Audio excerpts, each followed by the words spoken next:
Hi, my name is Paul. I want to talk to you about my solar panel system today. So I've got 3 AGM batteries, each at 75 amp hours, so give me a total of 225 amp hours. And here I got a piece of wood paneling that I just used to strap on a 1000-watt pure sine wave inverter. The pure sine wave is needed if you want to power electronics like an LCD TV. I tried one that wasn't and it didn't work, so spend the extra money and go for a pure sine wave. Here I got basically a breaker panel, and I've got 4 breakers on here. I've got 2 breakers, one for each solar panel. Then I have a breaker for the battery to charge the battery, and then I have a battery breaker here for the load. My load right now is just the 12-volt circuit, because the inverter is directly wired into the battery because it can draw over 100 amps. I have a Morningstar SunSaver 20 amp solar charge controller, and here I've got this is really interesting here. I've got 2 meters. I bought these on eBay. They measure voltage and also current, and as you may know, it's very difficult to measure very high currents, such as something that would pass through here. So it comes with shunts, and a shunt basically is a parallel circuit. So across this bus bar is where the primary current goes through, but across these little screw terminals is basically the shunt resistance that goes through an ammeter. So a full 100 volts, 100 amps going through here would measure 75 millivolts across the meter.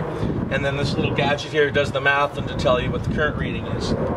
So this meter here is to measure the current draw from the battery.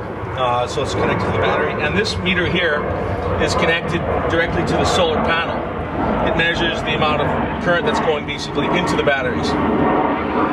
And so what I'll do is I'll just turn on this first breaker here, and it tells me that right now the voltage, open circuit voltage, is 19.9 volts, and there's no amps because it's open circuit.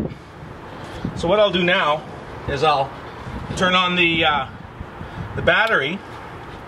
As soon as I do that, the voltage from the solar panel draws back down to 12.9 volts, which is the voltage of the batteries. So in order to charge the batteries, the solar panel has to be at a higher voltage than the batteries in order to push the current in there. So right now, I'll also turn my load breaker on as well.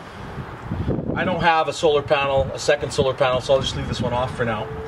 So right now, the solar energy that I'm generating is 0.8 amps right now. And as you can see, it's a very cloudy day here in Winnipeg, Manitoba this April. On a full sunny day, I've had it as high as 7.8 amps. And I have a 130 watt 12 volt panel. So right now, the battery is getting charged with 0.8 amps through the charge controller. And you can see that the load current is basically 0. So if I shut my solar panel breaker off, right now, so there's no current basically going into the battery because I've shut it off. So having this breaker panel is actually quite nice. If you need to diagnose your panel up on your RV roof or whatnot, you can just shut it off. And so here, let me just illustrate what some loads look like. So I'm gonna go ahead and make some toast. I don't know if you can see my toaster here, but right now I'm drawing 78 amps out of my batteries. So 78 times 12.3 volts is about, I don't know, maybe about 800 watts, which is what this toaster is rated for. So right now, obviously, the current is coming directly out of the battery, so the batteries are getting discharged. I can turn my solar panel back on, and you can see that. So I'm putting in 0.7 amps into the batteries, but the batteries are being withdrawn at 75.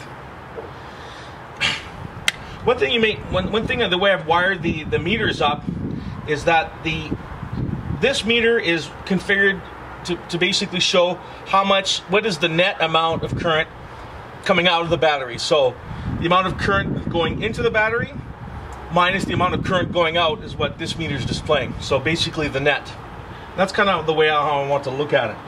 So if I shut the toaster off, all right, so I'm back down to 0, and I'll put my solar panel back on. So you see I'm putting in 0.7 amps.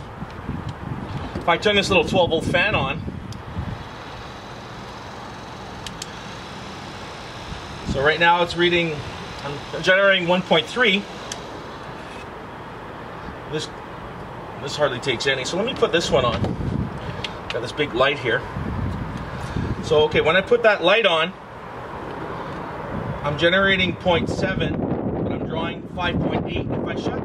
If I shut the solar panel off, this jumps up to 6.7. Basically, the 0.7 volts is not coming from the solar panel anymore, so it needs to come from the batteries. If I put the solar panel back on,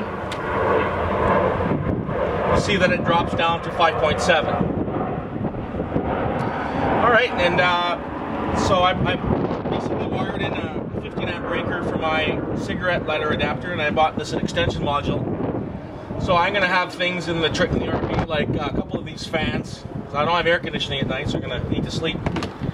And I bought a USB 2 amp charger to charge iPads and iPods and whatnot. And then this is just basically a floodlight.